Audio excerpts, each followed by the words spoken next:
Study IQ IAS, अब तैयारी हुई affordable. A very very good afternoon to one and all. Welcome to Study IQ. My name is Abhishek Singh Rathore. दोस्तों, आज हम लोग आ चुके हैं लेक्चर नंबर 3 में, द लिंग्विस्टिक बैकग्राउंड। और जैसा कि आप सभी जानते हैं कि RS शर्मा की रेफरेंस से हम लोग ये लेक्चर्स कर रहे हैं। प्रीवियसली 2 लेक्चर्स हो चुके हैं जिसमें हम लोगों ने ये जानने की कोशिश की कि ज्योग्राफिकल सेटिंग्स भारत की जो हैं वो किस तरीके से इंडिया की हिस्ट्री में या हिस्टोरिकल डेवलपमेंट में कंट्रीब्यूट करती हैं। इसके अलावा दोस्तों हमने ये भी समझा कि ओवरऑल हिस्टोरिकल टाइमलाइन जो है वो किस तरीके से है इंडिया की, और खासकर एंशिएंट इंडिया में। आज हम लोग जानने की कोशिश करेंगे कि लैंग्वेजेस जो हैं उनका क्या रोल रहता है हिस्टोरिकल डेवलपमेंट में। ठीक है दोस्तों, इसके साथ साथ हम लोग ये भी जानेंगे कि भारत में जो लैंग्वेजेस हैं उनका इवोल्यूशन, उनका डेवलपमेंट जो है वो किस तरीके से हुआ। ठीक है, इसके साथ साथ हम लोग ये भी समझने की कोशिश करेंगे कि भारत में इनका डिस्ट्रीब्यूशन जो है वो किस तरीके से हुआ है, किस इलाके में कितना हुआ है। अपार्ट फ्रॉम दैट हम लोग डिस्ट्रीब्यूशन के साथ साथ दोस्तों जानने की कोशिश करेंगे कि लैंग्वेजेस का एथनिसिटी के साथ क्या संबंध है, यानी कि लैंग्वेजेस प्लस एथनिसिटी और the races, what is the relation in that. Okay everybody, तो फटाफट से सभी लोग सेशन को ज्वाइन कर लीजिए एंड मेक श्योर कि जैसे ही आप सेशन से जुड़ते हैं दोस्तों इसे शेयर भी जरूर कर दीजिएगा। एंड आगे बढ़ने से पहले आपको बताना चाहूंगा दोस्तों कि इस सेशन के तमाम कंटेंट जो है वो आपको इस टेलीग्राम चैनल पर मिल जाएंगे, और जैसे ही आप दोस्तों बाकी के प्रीवियस कंटेंट्स को देखेंगे तो आप मेक श्योर करें कि आप सभी को रिवाइज जरूर कर लेंगे। अपार्ट फ्रॉम दैट दोस्तों आप सभी को बताना चाहूंगा कि आप अगर 2026 बैच के लिए तैयारी कर रहे हैं सिविल सर्विसेज की, तो आपके पास एक वंडरफुल अपॉर्चुनिटी है स्टडी IQ के साथ जुड़ करके अपनी तैयारी को पुख्ता करने की, मजबूत करने की। और मेगा फेस्टिवल सेल का फायदा उठाने के लिए आप क्या कर सकते हैं, ASR लाइव कोड यूज करिए और ये कोर्स आपको सिर्फ और सिर्फ 28,000 रुपए में अवेलेबल हो जाएगा। तो कहीं भी और जाने की या भटकने की जरूरत नहीं है, वन स्टॉप सॉल्यूशन आपके लिए बिल्कुल रेडीमेड है। दोस्तों आते हैं मुद्दे पर। सबसे पहले जानेंगे कि भारत या भारतीय उपमहाद्वीप में overall in the Indian subcontinent languages groups जो हैं वो लैंग्वेज के ग्रुप्स कितने हैं। So those who are actually aware about this fact, let me tell you, Bharat में दोस्तों लगभग 200 भाषाएं बोली जाती हैं। इससे ज्यादा भी हो सकती हैं, लेकिन हाँ, ग्रियर्सन जो है, जो कि लिंग्विस्टिक सर्वे ऑफ इंडिया के एडिटर थे और कंपाइलर थे, उनके अकॉर्डिंग भारत में लगभग 180 लैंग्वेजेस को रिकॉर्ड किया गया था, 180 languages, which is too much.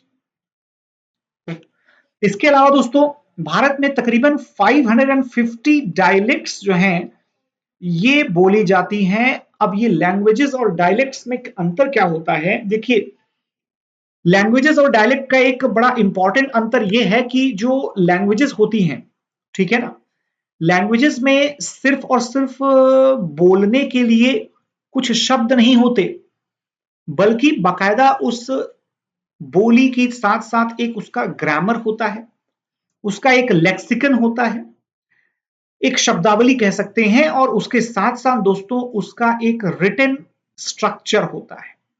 यानी कि हम ये कह सकते हैं कि जो लैंग्वेज होती है ना, लैंग्वेज में क्या क्या चीजें आनी चाहिए। लैंग्वेज में दोस्तों होती है आपके वोकैबुलरी, राइट, यानी कि आपके वर्ड्स, प्लस इसमें होती है दोस्तों आपके ग्रामेटिकल स्ट्रक्चर या ग्रामर, प्लस इसके अलावा अगर देखेंगे तो इसमें दोस्तों आपको मिलता है एक लेक्सिकन, यानी कि कुछ प्रचलित शब्दों का जो संकलन है वो मिलता है। और इन सभी को मिला करके अगर देखेंगे तो इसके साथ आपको मिलेगा दोस्तों स्क्रिप्ट, राइट। तो अगर स्क्रिप्ट आप इनके साथ रखें तो जिस particular collection of words, sentences, structure, grammar और स्क्रिप्ट को हम अपने कम्युनिकेशन के लिए यूज करते हैं, उसी कलेक्शन को हम कहते हैं एक लैंग्वेज, यानी कि भाषा। वहीं पर दोस्तों अगर डायलेक्ट की बात करें तो what is a dialect?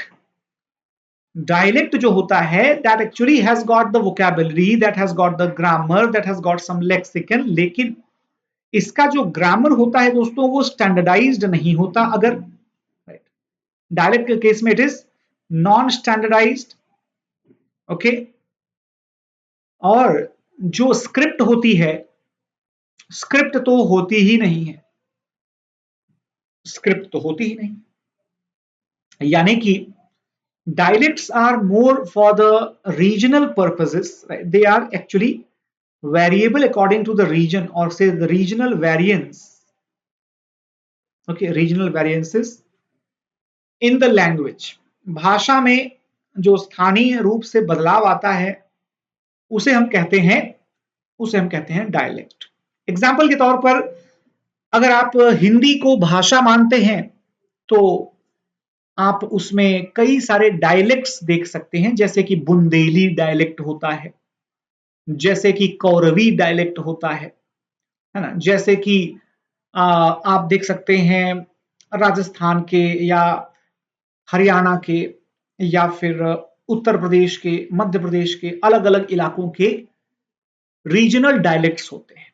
Bhojpuri को भी आप डायलेक्ट कह सकते हैं। हालांकि दोस्तों इस पर काफी डिस्प्यूट भी है कि कई तरीके की जो लैंग्वेजेस हैं उनके डायलेक्ट क्या सचमुच में डायलेक्ट हैं। जैसे फॉर एग्जांपल अब अगर कोई ये कहे कि भाई मागधी या मगही जो है वो हिंदी के डायलेक्ट है या मैथिली हिंदी का डायलेक्ट है, तो ये तो बिल्कुल अनएक्सेप्टेबल स्टेटमेंट होगा, क्योंकि इनके खुद के स्क्रिप्ट भी है, इनका खुद का एक ग्रामर भी है, राइट। तो इस तरह से डायलेक्ट्स जो हैं वो बहुत ही लोकलाइज्ड होती हैं, बहुत ही लोकलाइज्ड। लेकिन हाँ, लैंग्वेजेस बहुत ही स्टैंडर्डाइज्ड हैं, इसमें कोई दो राय नहीं है। तो भारत में या भारतीय सब उपमहाद्वीप में, इंडियन सब कॉन्टिनेंट में जो लैंग्वेजेस बोली जाती हैं दोस्तों, उन्हें हम 4 मेजर फैमिलीज में डिवाइड करते हैं। कौन सी 4 मेजर फैमिलीज में, जरा देखिए इसको। देखिए, सबसे पहली जो फैमिली ब्रांच है दैट इज इंडो आर्यन। ठीक है, दैट इज इंडो आर्यन। वो जो येलो कलर दिख रहा है that is basically Indo Aryan. ठीक है ना। इंडो आर्यन के अलावा दोस्तों दूसरा जो मेजर ब्रांच है that is called the Dravidian branch. ये कहता है, इसको क्या कहते हैं, द्रविडियन ब्रांच।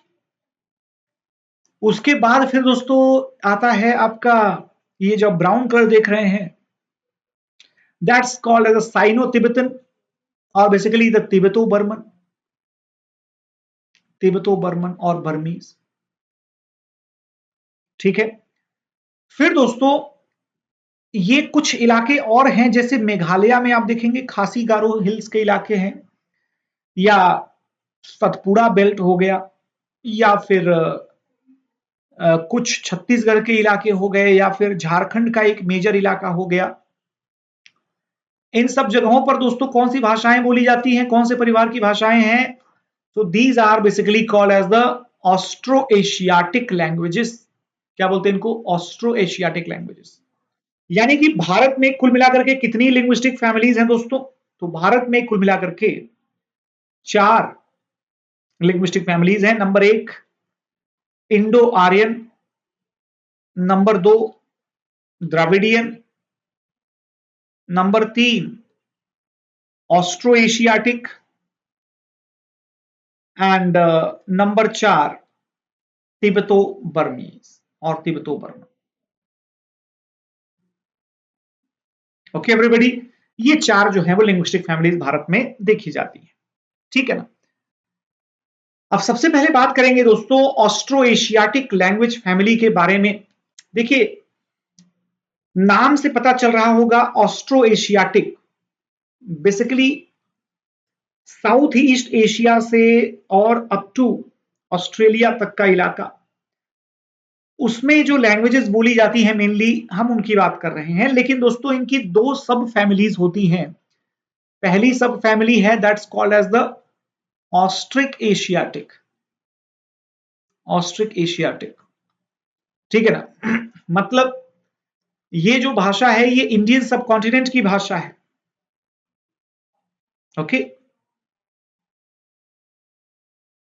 और ये भाषा जो है डेवलप हुई है कहां से, इंडियन सब कॉन्टिनेंट से, और up to where, up to South East Asia, ठीक है ना, up to South East Asia. इसके दो सब ब्रांचेस हैं दोस्तों, एक है आपका मुंडा या मुंडारी, जो कि इंडिया प्रॉपर, इंडिया में बोली जाती है, और दूसरा है that's called Mon Khmer, right, Mon Khmer जो है, मॉन ख्मेर। ये कौन सी लैंग्वेज है दोस्तों, तो बेसिकली जो इंडो चाइना का रीजन है, इंडो चाइना का रीजन मतलब क्या, इंडो चाइना का रीजन मतलब कि जो कंबोडिया वियतनाम के इलाके हैं, है ना, तो मेघालय से लेकर के और इंडो चाइना के रीजन तक, यानी कि दोस्तों खासी गारो से लेकर के, जैंतिया से लेकर के, और नॉर्थ ईस्टर्न लैंग्वेजेस तक जाते हुए, पर्टिकुलरली क्रॉस करके उसमें थाई लैंग्वेज हो गया, या फिर कंबोडिया की जो लैंग्वेजेस हो गई, इन सभी इलाकों में बोली जाने वाली जो लैंग्वेजेस हैं दोस्तों, वो आती हैं आपकी मॉन ख्मेर फैमिली से, ठीक है। उसके बाद दूसरे कैटेगरी में अगर हम देखें तो दैट इज बेसिकली ऑस्ट्रोनेशियन। दूसरी ब्रांच क्या है, ऑस्ट्रोनेशियन, मतलब that is basically the language of south East Asia proper, south East Asia and Australia, Australia. तो दोस्तों इन तरीके, राइट, इन सब लैंग्वेजेस को जब आप ऑब्जर्व करते हैं तो आपको क्या पता चलता है, आपको पता चलता है कि दैट स्पेसिफिक लैंग्वेजेस बोलने वाली स्पेसिफिक कम्युनिटीज होती हैं, उनका एक ट्राइबल पास्ट, एक ट्राइबल कल्चर होता है, ठीक है, और डेफिनेटली वो एक स्पेसिफिक तरीके से इवॉल्व हुई हैं over the period of time. और जब एक स्पेसिफिक लैंग्वेज एक इलाके से दूसरे इलाके तक पहुंचती है, तो ये माना जाता है कि वो पर्टिकुलर लैंग्वेज जो है उसका डेवलपमेंट हुआ है, उसका एक्सपेंशन और एनरिचमेंट हुआ है, जो कि बिना हिस्टोरिकल इंटरैक्शन के, बिना कम्युनिकेशन के पॉसिबल ही नहीं था दोस्तों। यानी जिन इलाकों को हम आइसोलेटेड समझते हैं, वो इलाके वास्तव में एक बड़े डीप लेवल तक कांटेक्ट में रहे हैं, और साथ ही साथ कल्चरल एक्सचेंज भी वहां होता रहा है, ठीक है ना। मुंडा भाषा जो है दोस्तों, मुंडा भाषा के बारे में बात की जाए थोड़ी सी, मुंडा बेसिकली भारत में ट्राइबल्स का एक बहुत बड़ा ग्रुप है, ठीक है ना। संथाल्स पर्टिकुलरली अगर देखा जाए तो one of the largest tribal group जो है, one of the one of the largest tribal group इस इंडियन सब कॉन्टिनेंट में है संथाल्स, और झारखंड में, बिहार में, वेस्ट बंगाल, उड़ीसा, थोड़ा बहुत पॉपुलेशन छत्तीसगढ़ वगैरह में भी आपको मिल जाएगी इसी लैंग्वेज को बोलते हुए। और संथाल्स के साथ साथ दोस्तों अगर देखेंगे तो मुंडा, हो, है ना, ये सब कम्युनिटीज भी यही लैंग्वेजेस बोलती हैं। यानी कि अगर हम देखें दोस्तों तो मुंडारी लैंग्वेज जो है, मुंडारी लैंग्वेज आपको अलग अलग इलाकों में देखने को मिल जाएगी। तो दोस्तों ओवरऑल अगर आप देखें कि ये जो ऑस्ट्रो एशियाटिक लैंग्वेजेस हैं, है ना, areas of the Austro Asiatic languages,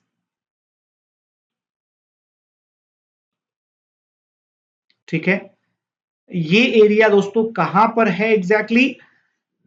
तो आपको दिखेगा कि महाराष्ट्र के विदर्भ के इलाके में, है ना, विदर्भ के इलाके में आपको दिख रहा होगा, ठीक है दोस्तों। और उसके अलावा अगर आप देखेंगे तो सोनभद्र से लेकर के थोड़ा बहुत मध्य प्रदेश में, छत्तीसगढ़ में, ओडिशा में, ओडिशा में, झारखंड में पूरा इलाका, है ना, झारखंड के साथ साथ ये आपको बंगाल में भी देखने को मिलता है, बंगाल के साथ साथ बांग्लादेश में थोड़ा सा, और बांग्लादेश में देन नेपाल के साउथ ईस्टर्न कॉर्नर पे, फिर मेघालय। तो देखिए जरा इसमें, देखिए मेनली जो है नॉर्थ मुंडा और साउथ मुंडा लैंग्वेजेस, देन यहाँ पर आपका खासी लैंग्वेजेस, उसके बाद आपको जगह जगह पर बर्मा और चाइना में भी, साथ ही साथ जो है लाओस। लेकिन दोस्तों सबसे मेन जो लैंग्वेजेस हैं वो कहां पर हैं, तो आप देखिए इंडो चाइना यानी कि वियतनाम का जो इलाका है, और कंबोडिया यानी कि जो है ना इलाके हैं बेसिकली खमेर और बनरिक और वेटिक, इन सब लैंग्वेजेस यहां से बोली जाती है। सो एग्जैक्टली हम ये कह सकते हैं कि शायद ऐसा पॉसिबल है that the original inhabitants of the eastern India and the original inhabitants of the southeastern Asia, they are probably the same people or probably sharing the same cultural history, same legacy in the past. Yes, perhaps. Why not 100% sure? क्योंकि दोस्तों अभी भी historians को इस direction में बहुत काम करने की जरूरत है, और यही वो कारण है दोस्तों कि आप देखें कि आप साउथ ईस्ट एशिया की कल्चर में काफी सारी चीजें इंडियन कल्चर से सिमिलर देख पाते हैं। That's very very important. Tibeto Burman language family दोस्तों, ये हमारे देश की सेकेंड लैंग्वेज फैमिली है। एक तरीके से देखा जाए तो साइनो तिब्बतन फैमिली का ही एक हिस्सा है। दोस्तों साइनो तिब्बतन फैमिली अपने आप में एक बहुत बड़ी लैंग्वेज फैमिली है, जिसमें लगभग 300 लैंग्वेजेस आती हैं जो कि यूजुअली चाइना, तिब्बत, म्यांमार में बोली जाती है। और भारत में इनका एक्सपेंशन आपको मिलेगा अगर आप देखें तो basically along the Himalayan lines, है ना, अलोंग द हिमालय लाइंस जो है you will find the तिब्बतो Burmese और तिब्बतो बर्मन लैंग्वेजेस। ठीक है, तो यहां पर ये हिमाचल और लद्दाख से शुरू होकर के और ईस्ट में जाता है नॉर्थ ईस्टर्न असम और अरुणाचल तक, है ना, अरुणाचल तक। तो दोस्तों कुल मिलाकर के भारत में अगर देखा जाए तो लगभग 100+ डायलेक्ट्स हैं इन पर्टिकुलर लैंग्वेजेस के, और ये लैंग्वेजेस हिमालयन रीजन में ही क्यों बोली जाती हैं? क्योंकि the Himalayan regions, no, the Himalayan regions are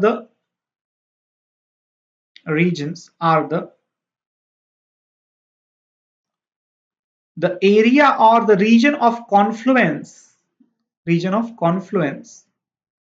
of the Indic and Tibeto-Burmese और Tibeto-Burman लैंग्वेजेस।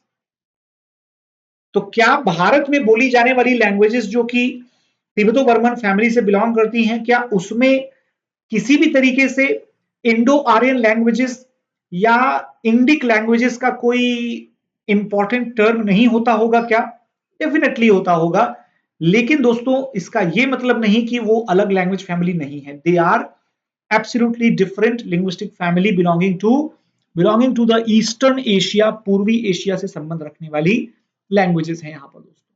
ठीक है ना, ध्यान रखिएगा। तो गाइज ये जो दोनों लैंग्वेज फैमिलीज के बारे में हमने पढ़ा, चाहे वो ऑस्ट्रो एशियाटिक हो चाहे वो तिब्बतो बर्मन हो, ये दोनों ही लिंग्विस्टिक फैमिलीज आप याद रखिएगा। Number 1 Austro Asiatic and number 2 that is Tibeto Burman. ठीक है, ये दोनों ही लैंग्वेजेस जो है ना, ये दोनों ही लैंग्वेजेस जो है, ध्यान रखिएगा, they are older then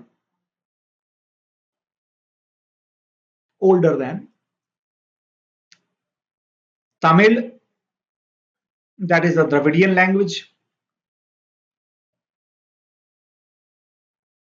and Sanskrit,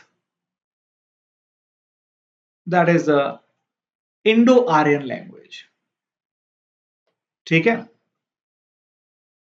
तो दोस्तों कहने का मतलब ये हुआ कि जो ये डिबेट चलती है ना कि संस्कृत ओल्ड है या द्रविडियन ओल्ड है, या सॉरी संस्कृत ओल्ड है या तमिल ओल्ड है, the answer is that none of them is the oldest. The oldest languages are basically the Munda languages and the Khasi languages and the hill languages, hilly languages of the Ladakh region, Sikkim region, Arunachal, etc. etc. Okay, everybody. लेकिन फिर इनके बारे में हमें पता क्यों नहीं है? पता इसलिए नहीं है क्योंकि दोस्तों इनका लिटरेचर जो है वो अवेलेबल नहीं है, but the literature is not available. literature is not available.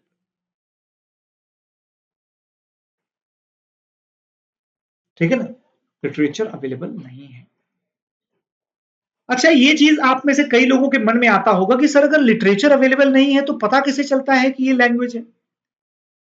देखो क्या होता है कि लैंग्वेजेस के इवोल्यूशनरी कैरेक्टरिस्टिक्स होते हैं, ठीक है ना, इवोल्यूशनरी कैरेक्टरिस्टिक्स होते हैं, कहानियां, पैराबल्स होते हैं, कई सारे फोक लेजेंड्स होते हैं कई सारे। तो ऐसे में जो डिस्क्रिप्शंस दिए जाते हैं इनके स्पीकर्स के द्वारा, वो डिस्क्रिप्शंस ही बताते हैं कि लैंग्वेज कितनी पुरानी है। और दोस्तों वैसे भी एटाइमोलॉजिकल रेफरेंसेस जो हैं वो भी काफी बड़ा रोल प्ले करते हैं to determine the antiquity of the language. और उसी से पता चलता है कि भारत में कौन से इलाके की संस्कृति, कौन से इलाके के लोग वो सबसे पुरानी कल्चर को कैरी करते हैं। तो भारत में जो ट्राइबल कम्युनिटीज हैं, बेसिकली मुंडा ट्राइब कम्युनिटीज हैं, या फिर अगर आप देखेंगे तो संथाल्स हैं, है ना, या संथाल्स और मुंडास के अलावा जो छोटा नागपुर रीजन में रहते हैं, बेसिकली हो गए, है ना, तो ये लोग सबसे पुराने इनहेबिटेंट्स हैं, सबसे पुरानी कल्चरल लेगेसी इन्हीं की है भारत में। और चाहे वो फिर द्रविडियंस हो या फिर इंडो आर्यंस हो, they are relatively new in the terms of the cultural acclaim.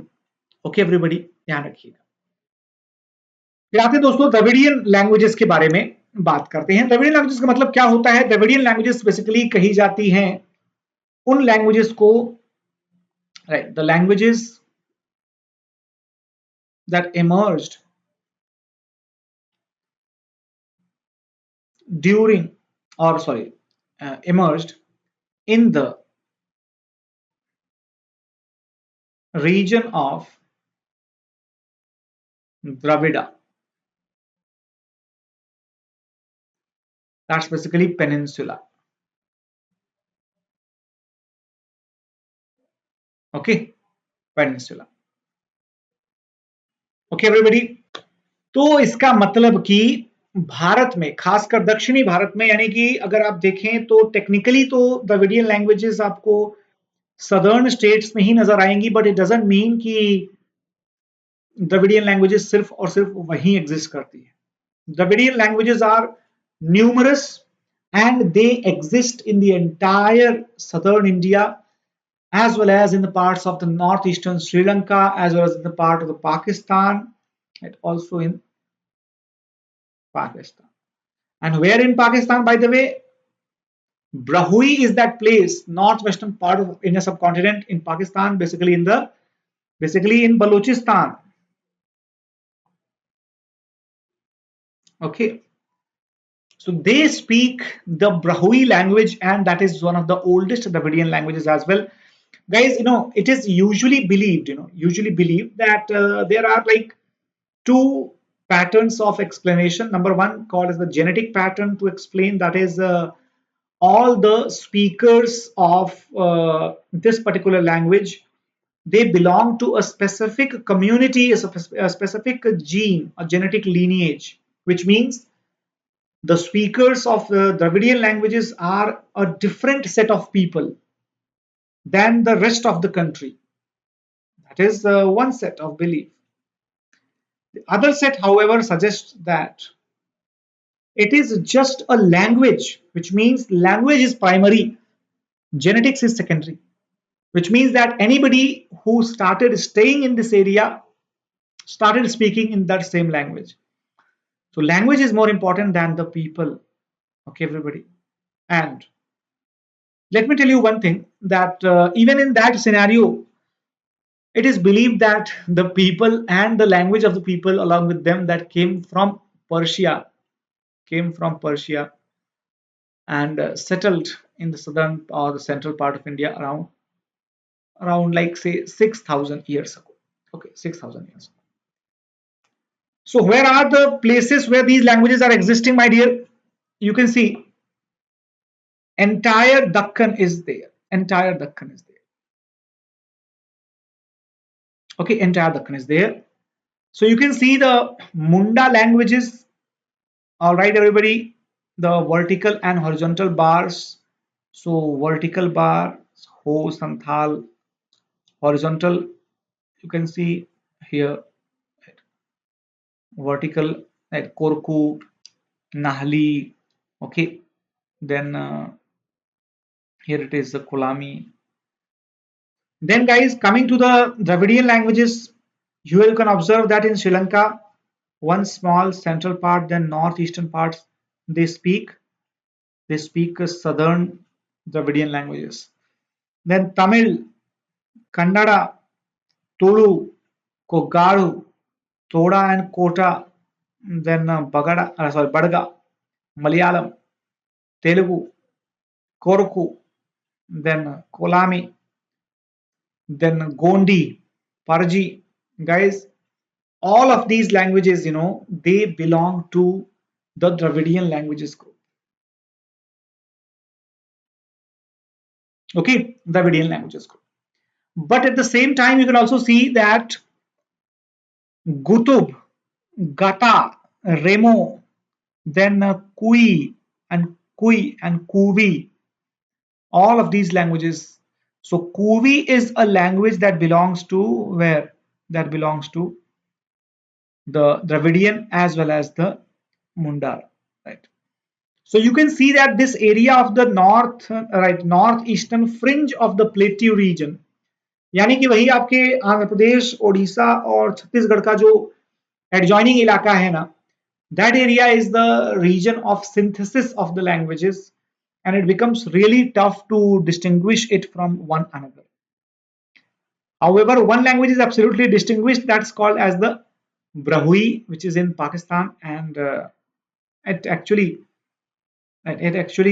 comes as one of the oldest tongues in the Dravidian languages. Now, moving further, guys, can we recognize one thing, that it is quite possible that Dravidians might have entered somewhere from Western Asia, might have walked down to the Indus Delta, might have walked down a little bit more towards the Gujarat trade center, and then they might have spread it with the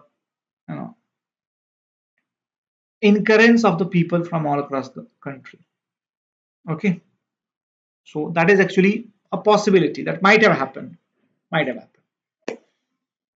But there is a specific theory that suggests that Dravidian languages emerged in the Elam region, that is in southwestern Iran, and probably around 4th millennium BC, and therefore Brahui that came a little bit later.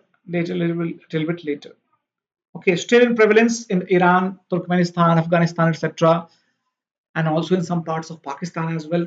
So we can say that हम कह सकते हैं कि जो Dravidian languages हैं शायद Iran से चल करके वो भारत आई और आगे चल करके तेलुगु, तमिल, कन्नड़ा, मलयालम, तुलु इन सब में जो है वो इन सब में डिवाइड हो. ठीक है दोस्तों, इतना ही नहीं, ये जो द्रविडियन लैंग्वेजेस है ना, ये आपको गोंडी या ओरांव और कुरुख लैंग्वेजेस में भी देखने को मिलती हैं, क्योंकि ये एक तरीके से एविडेंशियल प्रूफ है कि देखो भाई सदर्न टू नॉर्दर्न एक्सपेरिमेंटेशन तो it's very difficult to even think. क्योंकि भाई सदर्न स्टेट्स के लोगों को ऑलरेडी इंटरनेशनल कनेक्टिविटी मिली हुई है, ऑलरेडी पोर्ट एक्सेस है, कोस्टल एरियाज हैं, फर्टाइल प्लेन्स अगर कोस्टल एरियाज में है तो population should be staying towards that. उसका नॉर्थ के आने की तरफ तो कोई फायदा होगा नहीं.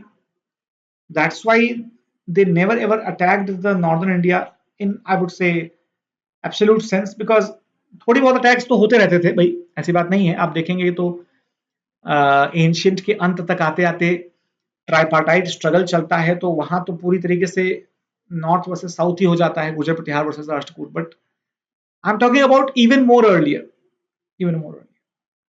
ठीक है ना. Coming to the Indo Aryan linguistic family. दोस्तों अब इसके बारे में जानते हैं कि ये क्या है. देखो, इनके बारे में माना जाता है कि Indo Aryan language family basically क्या है, इंडो यूरोपियन लिंग्विस्टिक फैमिली है.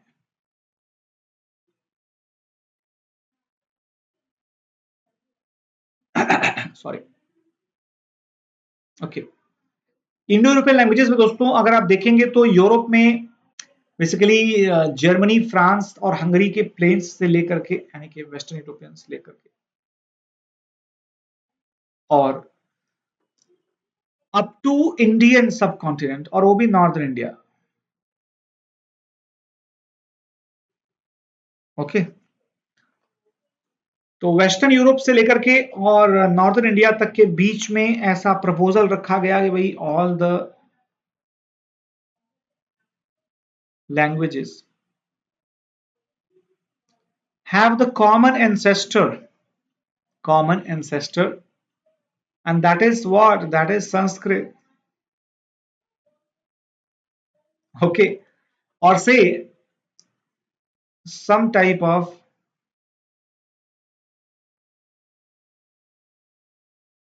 proto Sanskrit. Okay, proto Sanskrit. Okay, everybody.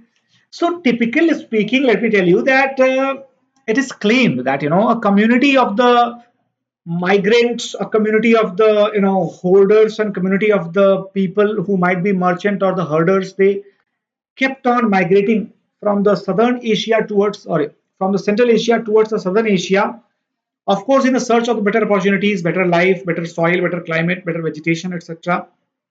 And इस ड्यूरेशन में दोस्तों वो चारों तरफ फैलते हैं क्योंकि सेंट्रल एशिया वो हो रहा है ड्राई, सूख रहा है, मॉइस्चर खत्म हो रहा है, जो एरिडिटी है वो बढ़ रही है सॉइल की, और जो सॉइल का मॉइस्ट नेचर है, फर्टाइल नेचर है, वो रिड्यूस हो रहा है। तो दोस्तों जाहिर सी बात है कि सेंट्रल एशिया से लोग मूव आउट करना शुरू करेंगे, और ये माना जाता है कि आर्य कम्युनिटी भी जो है वो इन्हीं में से एक हो सकती है।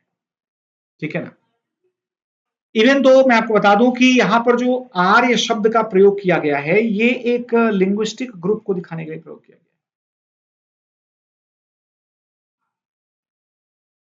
है। ओके, ये एक लिंग्विस्टिक ग्रुप दिखाने के लिए प्रयोग किया गया है। ठीक, इसी से इनका कल्चर डिफाइन होगा, इसी से इनकी प्रैक्टिस डिफाइन होगी, और इसी से इनकी आइडेंटिटी भी डिफाइन होगी।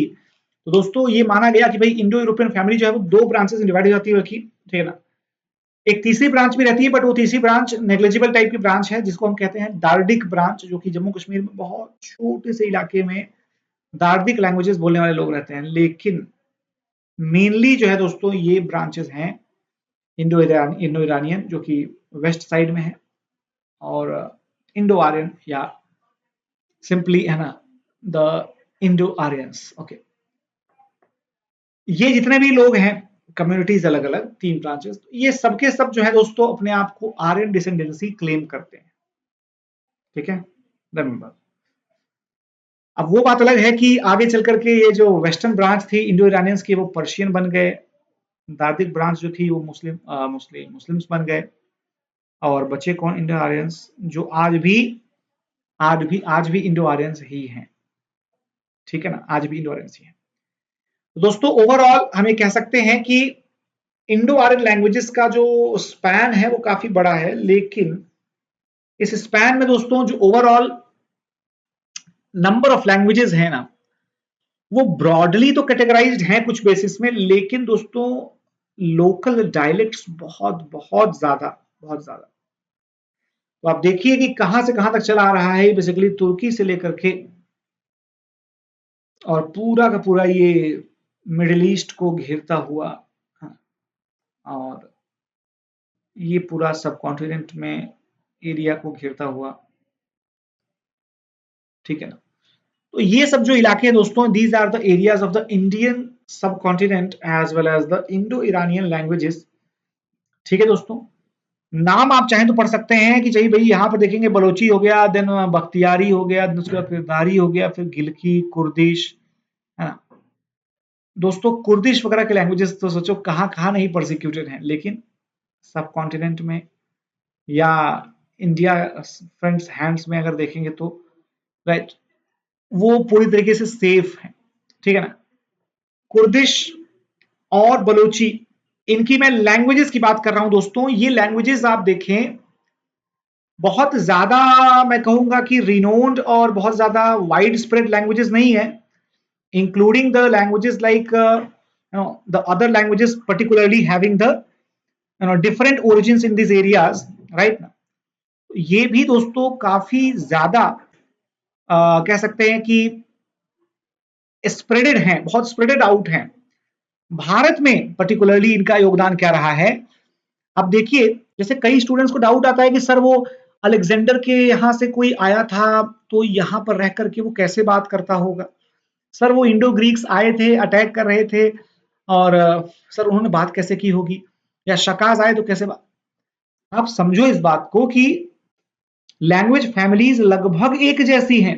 अगर मैं आपसे ये कहूं कि कनिष्क नाम का राजा, कुषाणों का राजा, उसके कॉइन पर टाइटल लिखा हुआ और वो टाइटल क्या कहता है? टाइटल कहता है शाओ ने शाह।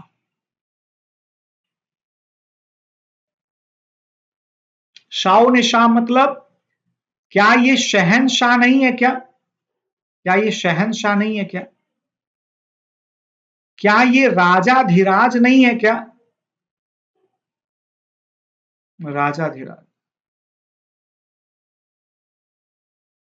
ओके, तो दोस्तों शाओ ने शाह या फिर शहनशाह या फिर राजाधिराज ये एक ही है, which means the supreme king among all the smaller Kings. तो दोस्तों कहीं ना कहीं लैंग्वेजेस का जो एग्जिस्टेंस रहा है भारत में, खासकर इंडो आर्यन लैंग्वेजेस का एक्सिस्टेंस जो है, ये एक बड़ा इंपॉर्टेंट रोल निभाता है टू मेक श्योर कि नॉर्थ वेस्टर्न इमिग्रेंट्स जो हैं दे actually where they were able to understand the things properly through the help of certain of course middle translators. Okay, तो दोस्तों भारत, पाकिस्तान, बांग्लादेश, श्रीलंका, नेपाल के यानी जो बेसिकली इंडिया है या इंडियन सब कॉन्टिनेंट है, उसमें Indo Aryan languages are the most widely spoken languages. ठीक है ना? चाहे फिर वो पाकिस्तान में Urdu, Indo Aryan languages, Bangladesh में Bangla, Indo Aryan languages, Nepal में Nepali, Indo Aryan languages, right? और श्रीलंका में दोस्तों सिंहली, इंडो आर्यन लैंग्वेजेस। तो ये इंडिकेट करता है कि इंडो आर्यन लैंग्वेजेस भारत में और भारतीय सब कॉन्टिनेंट में सबसे ज्यादा स्केल तक फैली हुई लैंग्वेजेस हैं। और क्यों? Of course due to its popularity, conveniences and support that it got through the colonisation. ठीक है दोस्तों, तो भाई ये होते हैं दो तरीके के। एक होता है आपका ओल्ड इंडो आर्यन,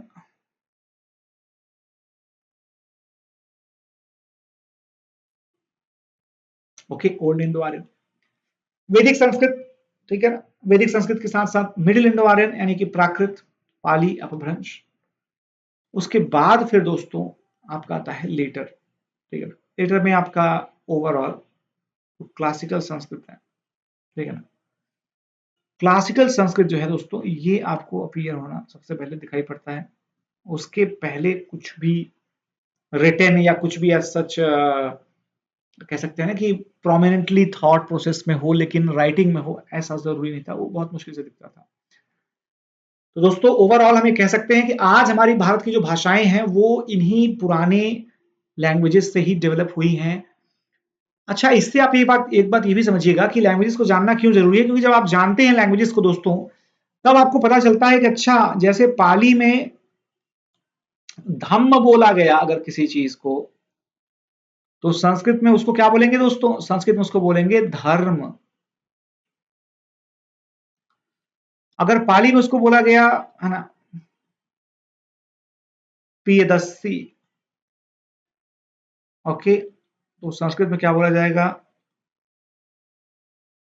संस्कृत में बोला जाएगा इसको प्रियदर्शी,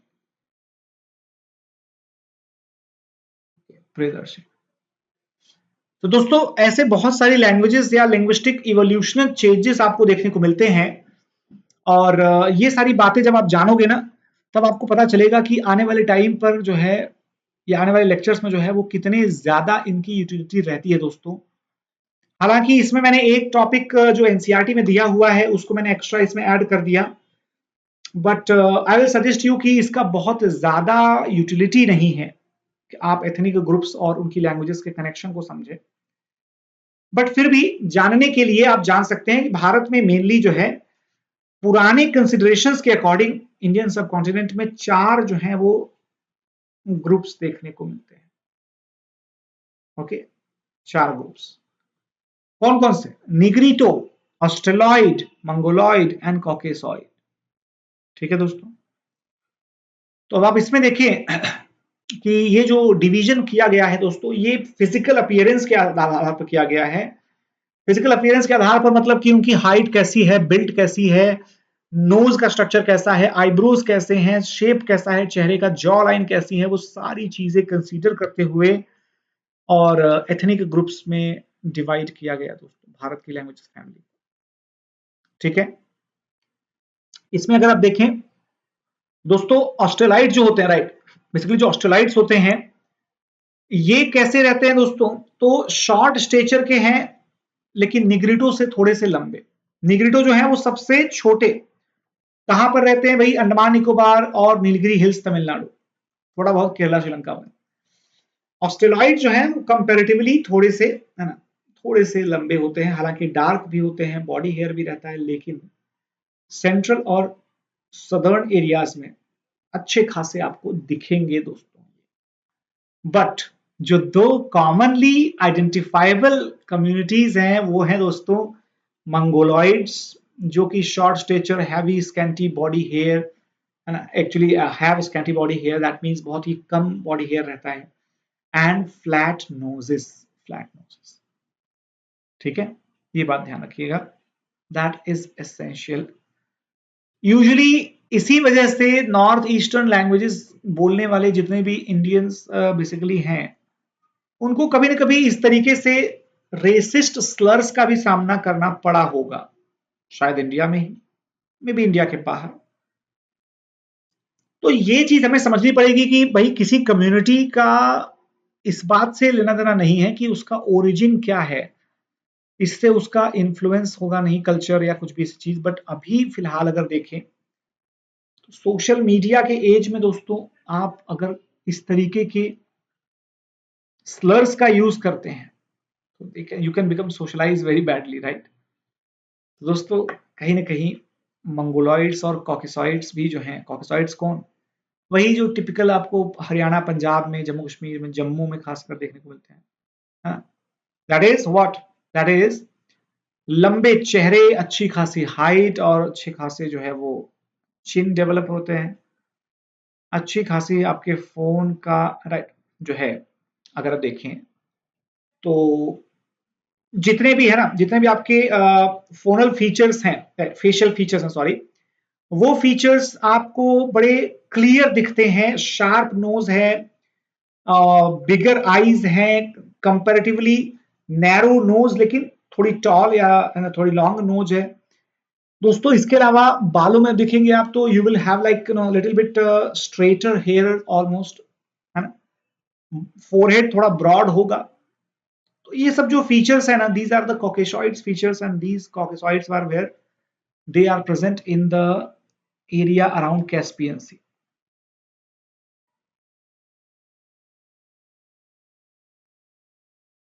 ठीक है ना, कैस्पियन सी के आसपास का इलाका। कौन सी भाषा बोलते हैं ये लोग? ये बोलते हैं सबके सब दोस्तों Indo, right, that is Indo Aryan, Indo Aryan. ठीक है, तो गाइज ये ओवरऑल आपके लैंग्वेजेस और लैंग्वेजेस के साथ साथ कुछ एथनिक्स और एथनिक कनेक्शंस के बारे में रहा। आई एक्सपेक्ट कि आप सभी लोगों ने अच्छे से देखा, पढ़ा, सुना होगा दोस्तों। अब एक बात आपको और भी बता दें कि P2I फास्ट ट्रैक बैच का जो है, जिसकी वैलिडिटी सिर्फ 23 अक्टूबर तक है, यानी कि सिर्फ और सिर्फ कल तक है बेसिकली दोस्तों, और उसे अगर आप ज्वाइन करना चाहते हैं ताकि 2025 के बैच को आप क्रैक कर सकें, तो that is basically available in just 19,000 rupees.